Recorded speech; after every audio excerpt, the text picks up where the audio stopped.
battle involving Marie and Steve Green's daughter Bree last month. She was taken from their home after a family court referee said it was too dangerous because pot was grown and consumed there. Now it looks like Bree may be coming home as early as tomorrow. News 10's Josh Sidorowitz spoke with her parents tonight.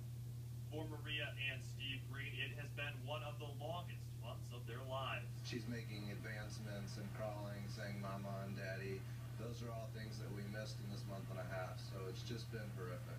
Back in September, little Bree was taken from her home by Child Protective Services after the state deemed the Greens' home a safety risk because they were medical marijuana users. The move even prompted protests from those in the community, and since then she's been staying with her grandmother in Port Huron, Steve and Maria visiting as often as they can. But those visits might no longer be necessary. I think it's become clear that it should have never been done in the first place. Bree should have never been taken in the first place.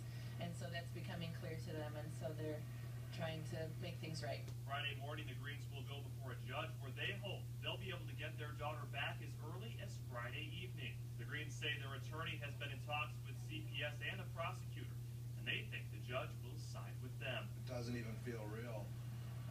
So this will really be a boost for us. I'm very excited and hoping that it all turns out the way that we're expecting.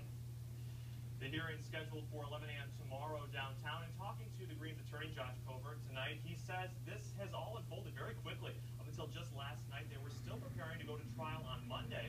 However, they were able to start negotiating just yesterday. Yeah, Josh, why did things all of a sudden change from going to trial to not? Yeah, a big change here. The attorney told me that the big hang-up was it had to do with a criminal case involving the Greens in Oakland County from 2 years ago. The case alleged the parents were drug users, not legitimate medical marijuana patients.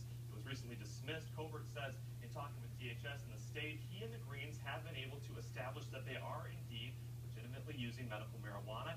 Thus, they're not posing any kind of threat to Bree's safety. Okay, now, and what happens if the judge does not rule favorably? Do they still go to trial on Monday? That was my big question, but the answer is no. They haven't completely waived their right to the trial, but at least for now, the attorney has put it on hold. All right, we'll follow it right to the end. Thanks, Josh. Andy Provenzano is holding things down.